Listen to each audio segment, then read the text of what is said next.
and the current Chief Justice, Chan Sik-kyong, and Professor Tommy Koh, who is the Ambassador at Large, were my competitors. So no quarters were given, no quarters were asked for. They were great friends. But you know, when I applied for a job at the university, I got a special scholarship to train me, or to train the incumbent of that scholarship. You get legally qualified, then you do your master's, which incidentally happens to be on equality before the law. Like, I've come a full circle. And then I go to Harvard and get my LLM. So the Vice Chancellor was very upset when my name was proposed, because he said to the then Law Dean, "Are you sure you want her?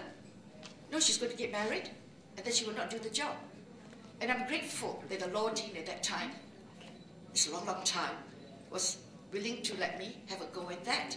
And I served faithfully. I worked up my bond. It never was an issue. Aware promoting homosexuality and lesbianism would be down to the fact that they want to give men a vote.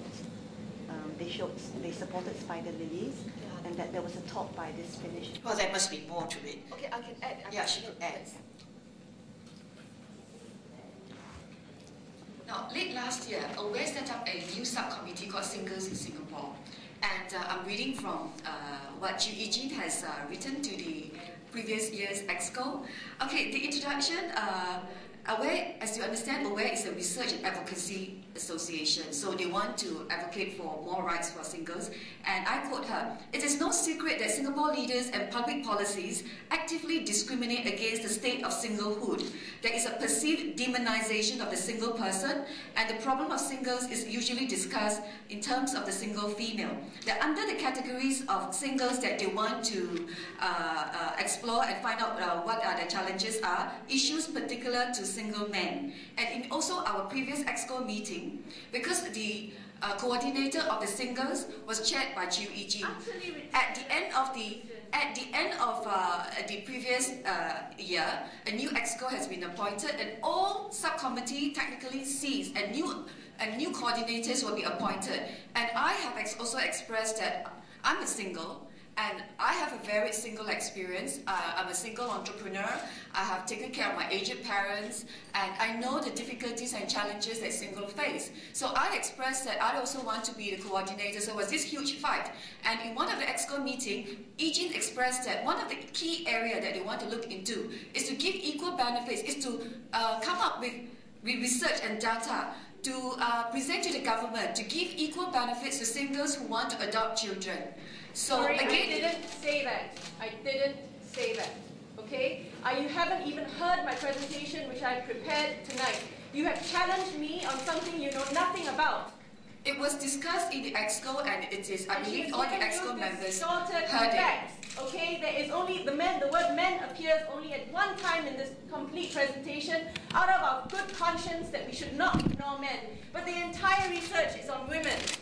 Yee-jin, Aware is an association for women. The men do not need the women to fight for them, to fight for more rights, or to have state-funded artificial insemination or other benefits. You want to, we're actually quite thrilled that you have taken this incredible, ludicrous conclusions to the kind of what you call evidence. We have here an email, which is a paper that he presented to the previous year Exco members. Yes. So, Sumiko wanted facts. I'm just furnishing the facts. Thank you very much. I think with this question, we'll move on to another question. Does anybody else have another question? She has something to say. I think Jenica, in answer to this question. The question is, how do we know Aware has moved towards a very focused homosexual agenda? Before I start, I just want to show you the death threat that I got. This is the death threat that I received. Is this an email? It's not email, it's a letter posted to the Aware Center. Handwritten? It is posted via mail and received. Was it handwritten? It's not handwritten, it's typed. It's now handed over to the police, and there's an ongoing investigation. Okay, the words I've taken are extracts from the letter. In the letter, the person professed himself as a gay. But what has that got to do with Aware? Yeah, my question. This is a question. That's the thing. That's what my point. I joined Aware Okay, I want to put a very important point across, and I want to represent the entire Exco, the new members that got elected in on this point. At the AGM, none of us talked about our religious beliefs, although there was a lot of talk in the press. None of us talked about gay, lesbianism, none of us. And we never do, by the way. But we were questioned by the OGADs in the election. Please state whether you're anti-gay or anti-lesbian.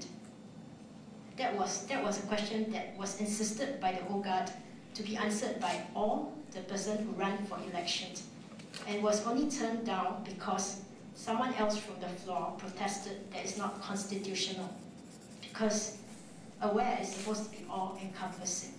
And it's irrelevant. Why this great obsession with lesbianism, with homosexuality? You have one?